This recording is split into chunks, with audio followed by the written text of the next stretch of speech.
नमस्कार दोस्तों, जय श्री राम आप सभी को। और आज हम घोघा के गांव में हैं और आज हम बात करेंगे भाई रवीश भारद्वाज जी से, जो गौ सेवक हैं, समाज सेवी हैं और उसके साथ साथ में राजनीति से भी थोड़ा सा ताल्लुक़ रखते हैं।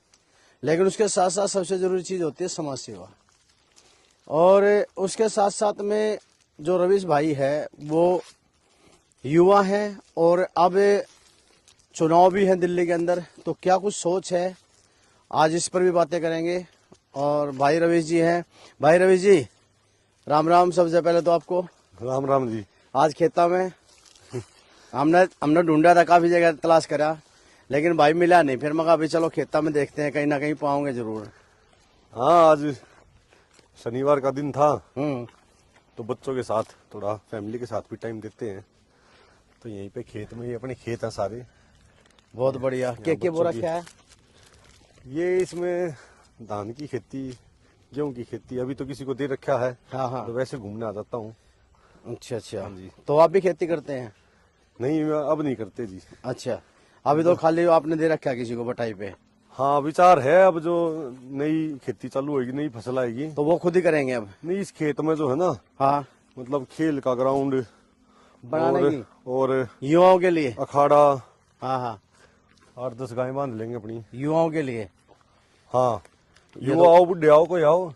खेलने के लिए तो तकरीबन तो युवाओं को आगे बढ़ाना होता है जी। और बूढ़े तो फिर समझदारी बताने के लिए आ जाएंगे, कुछ ना कुछ सिखाने के लिए आ सब के जाएंगे। लिए ऐसा बैठने का मतलब कर देंगे, हम्म। क्योंकि सरकारों ने तो, नेताओं ने, अधिकारियों ने तो हमें ये सुविधाएं, घोघा में कोई ग्राउंड नहीं है, अच्छा कोई पार्क नहीं अच्छा। है, जो भी क्या नाम तो जो अपने है, आप बना लेंगे। क्या दिक्कत है? आत्मनिर्भर बनो, मोदी जी का नारा है। नहीं ये तो बात बिल्कुल ठीक है। अच्छा, हर्षवर्धन जी ने जो गोद लिया था गाँव को, तो वो क्या ज्यादा भारी था क्या जो उन्होंने रख के चले गए वे?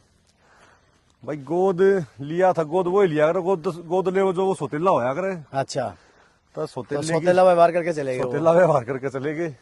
उसके बाद कोई वो नहीं है। अब तो जो है, मैं बार बार उस बात को कहूंगा कि आत्मनिर्भर बनो, और हमें इन नेताओं के, अधिकारियों की सही मायने में देखा जाए तो आवश्यकता है नहीं। मतलब अच्छा, हम अपने आप भी इस प्रकार का सिस्टम क्रिएट कर आज जिस सकते तरह की हैं। राजनीति हो रही है रवीश भाई, जी।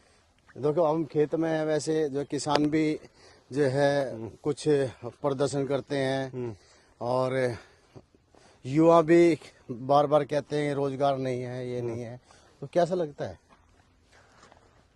रोजगार, बेरोजगारी एक बहुत बड़ी समस्या है, हम्म। और हमारे देहात में सबसे ज्यादा जो क्राइम इसी वजह से है, क्योंकि एक तो युवा बेरोजगार है, और दूसरा जो है ना, यदि खेलों की सुविधाएं यहाँ पे ठीक ठाक हो, चलो वहाँ बैठ लेते हैं। स्टेडियम हो, तो जो जिस उम्र में उसको खेलना कूदना चाहिए, उस उम्र में वो नशे की तरफ दौड़ रहा है, क्योंकि उसके पास कोई ऑप्शन नहीं है। यदि कुछ यहाँ पर लाइब्रेरी इस प्रकार की हो, यहाँ पे आ जाए बैठो, कुछ लाइब्रेरी हो या फिर खेलों की सुविधा इस प्रकार की हो, तो बच्चा यदि बिजी रहे, और जिसको खेलों से प्यार हो जाता ना, जो मैदान में जाएगा खेलने, हाँ, तो वहां पे तो यदि उनकी बनती भी नहीं, तो वहां भी मतलब सोशल होने का एक बहुत बढ़िया जरिया है खेल के मैदान। नहीं तो ऐसी ही समस्या शहरों में भी आती है, कोई गाली गलौज वहां भी कर देता है, लेकिन गोलियां सिर्फ यहीं पे क्यों चलती है? देहात में उसके पास कोई और ऑप्शन नहीं है, वो दिन रात फिर मतलब उसी दिमाग में उसके वही उधेड़बुन में रहेगा। दिमाग में उसके वही चीज घूमती रहेगी। मतलब दिमाग यदि उसके पास, अब शहर में जैसे रोनी जाओ तो वहां पे मॉल है, मेट्रो वॉक है, और बड़े बड़े जापानीज पार्क है, वहां पर जाते हैं, सारी सुविधाएं हैं, तो उनका माइंड डाइवर्ट हो जाता है, खेलना कूदना उसमें लगे रहते हैं। यहाँ पे फिर वही चीज दिमाग में लगातार घूमती रहती है, कुछ और है नहीं माइंड जो है डाइवर्ट हो नहीं पाता, तो इस वजह से क्राइम होते हैं। तो बेरोजगारी की वजह से, और जो खेलों की जो सुविधा नहीं है, इसका अभाव है, ये दोनों बड़े कारण हैं क्राइम को लेकर। और अभी बहुत अच्छी खबर है, हमारे क्षेत्र में कुछ ये जेप्टो वगैरह, फ्लिपकार्ट वगैरह आई है, तो 15-20 बार हमारे गांव के भी लग गए।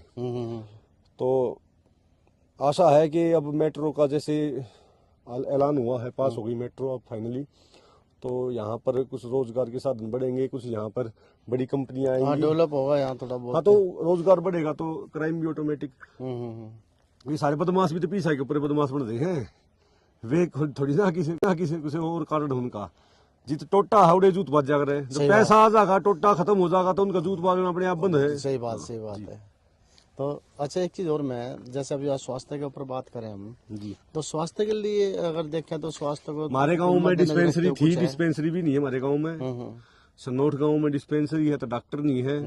मैं कल परसों दरियापुर गांव में जा रहा था, वे बताऊं थे भाई हमारे गांव में डिस्पेंसरी भी है, डॉक्टर भी है, लेकिन दवाई नहीं है। अच्छा। तो कितना पेंट नहीं है, कितना बुलशट नहीं है, कितना जूते नहीं है, मतलब पूरा स्ट्रक्चर है ही नहीं, कुछ ना कुछ चीज गायब है। अच्छा, मतलब कहीं हंसी भी आती है इन समस्याओं को सुनकर, क्या करे। तो अब रोने का तो कुछ फायदा नहीं, रोने से आती हो तो रो पड़ेंगे। नहीं, सही बात हम है। तो किसान आदमी है, गांव देहात के आदमी अपनी समस्याओं के साथ जीना सीख गए।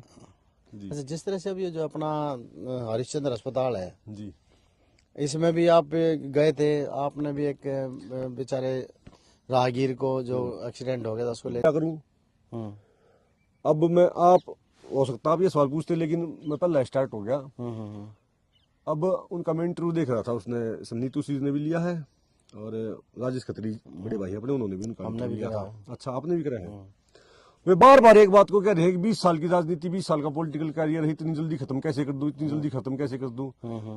भाई कैरियर नहीं, वो समाज सेवा का जरिया है। तो पहली बात, कैरियर नहीं है, वो जॉब नहीं है। आप कितने इंजीनियर नहीं लागे। और यदि आप 20 साल से राजनीति में है, 20 साल आप काउंसलर भी रहे, एमएलए भी रहे, ऐसी क्या चीजें थी जो 20 साल में नहीं कर पाए आप, और ऐसा अब आगे बढ़ा दो, अब ऐसा क्या हो जाएगा कि अब कर दोगे आप। 20 साल का टाइम आप बार बार कह रहे हो। मेरे जैसा आदमी तो उसको दूसरे तरीके से देखा है कि भाई 20 साल तक तेरे पास मौका था, समय था, तुमने क्षेत्र में क्या करा भाई।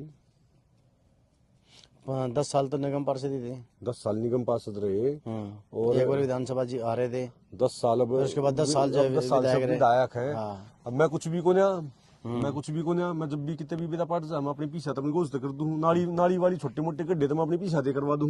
कहीं से मेरे पास फोन आ जाता है, मैं क्या दिया करूं भाई, बताओ कितने सीमेंट के गड्ढे भिजवाने के खर्चा करना, मैं अपने आप करवा दूंगा। वही बात मैं कह रहा हूँ, आत्मनिर्भर बनो। इन नेताओं की आवश्यकता है, इनके पीछे क्यों अंडो हो, क्यों अपने संबंध खराब करो हो।